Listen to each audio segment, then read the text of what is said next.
God bless you guys. This is part 2 to this video. I'm so sorry.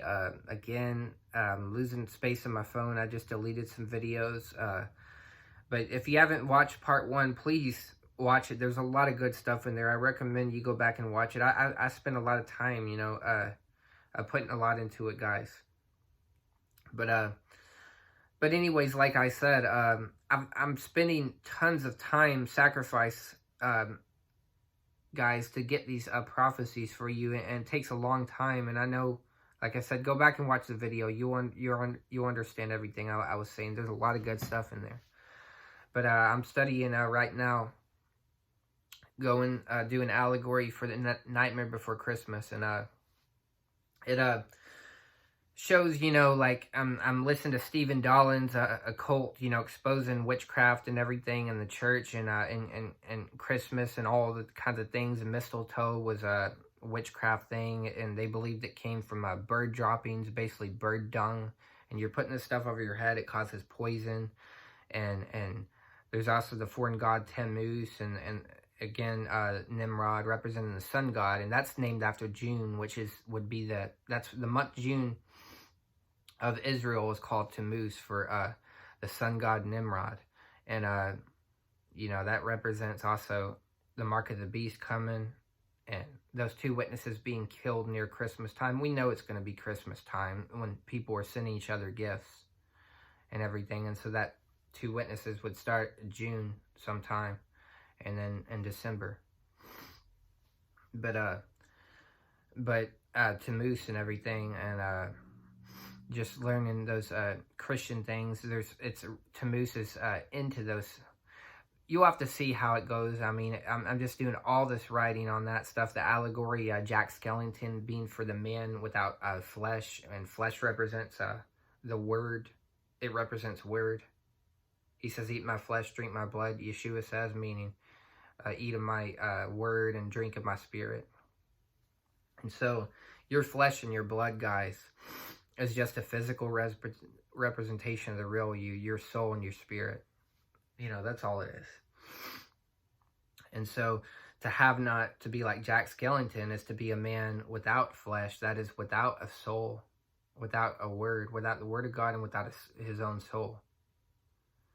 And without a spirit, And Halloween Town is an allegory for hell, basically. And you see all these witches and devils dressed up in there. And it's like these people, when they go into these pagan practices, they get in the bodies of the demons, if you can picture this. I had a dream of little boys being trapped inside werewolf bodies one time. And God was saying, basically, don't hate these people. They're in beasts, so to speak, and they need to be redeemed from that. They're victimized by that body of sin that they're in, that's making them vicious and evil towards you.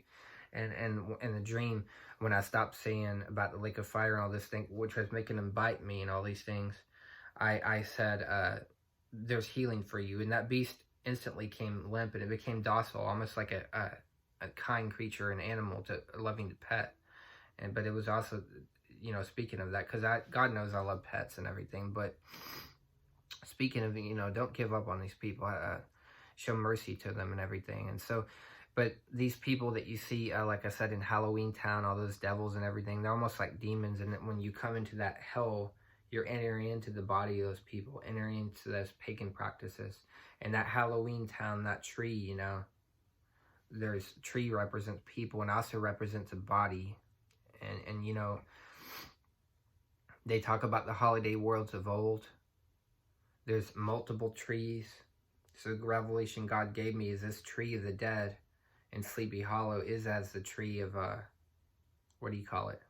It says the tree of knowledge of good and evil is the tree of dead. And inside that tree are that forest of the holiday worlds of old, which has all those pagan trees. And so no matter where you go, it's all inside that tree of the dead, tree of knowledge of good and evil. And there's different things about it. This is deep stuff, guys. God, the prophets of old time, they would prophesy from what they had access to. Today, it's the same thing. They would prophesy from what they had knowledge of. Even they talked about Lucifer falling from heaven and the bright sun of the morning, and that was alluding to other things. And that things they knew about foreign gods back then. I mean, I listened to all this. I don't have it all written down, but I've studied it, and I'm writing some of it down as I go along. I'm just spending a lot of time, but you guys, you're gonna get free of these things.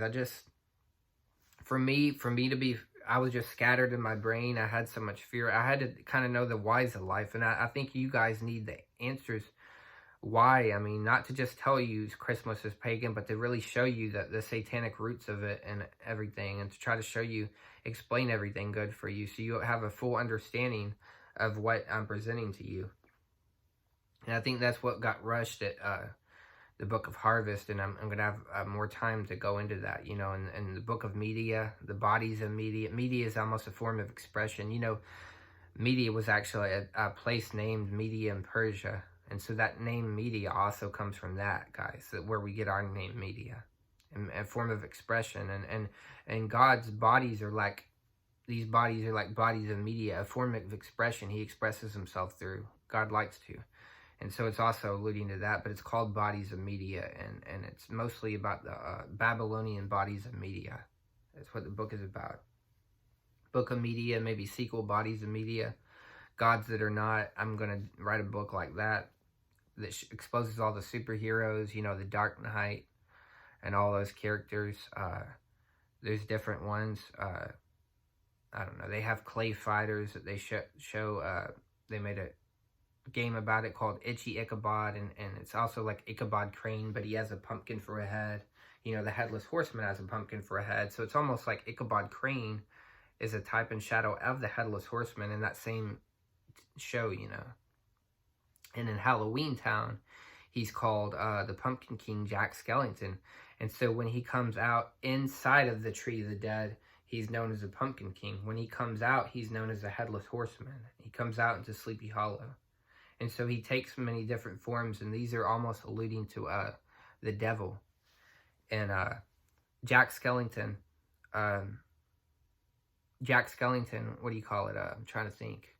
It's named off of basically a pumpkin. Jack was a drunkard, so to speak, and he made some kind of deal with the devil to not catch him. And somehow he is in purgatory, so to speak. I mean, there's a legend how, that's why we call him jack-o'-lanterns. There's a legend about him, and they would take potatoes and they would hollow them out and light them on fire, and that would be a lantern. So that's why they call it jack-o'-lantern, you know, like a light when you walk. And he would walk through purgatory or hell or be wandering or whatever. And it's just a sick, evil thing, you know, that they do, carving pumpkins. It's almost like it represents a head and turning it into the face of a jack-o'-lantern. What does that say? Marring the image of the glory of God. Lighting it on fire. A strange fire of the devil, hollowing out, pulling all the substance that it has out that's supposed to be for food, and just putting a nothingness, a strange fire in it. And that's exactly what Satan does to the person that is, they're almost like a head without a body. They have their own knowledge, but they're not put into a real body of life. And on the other hand, they're like a body with no head. They're not connected to God. So there's multiple facets to that. But anyways, guys, I'm going to let you go. I just wanted to show you this was kind of part 2. I didn't like that video cutting out, but I love you guys. I'm praying for you. There's a lot of revelations coming your way. I mean, you can go up and get them in the spirit yourself also. But I love you guys, and I'm praying for you. Until next time, shalom.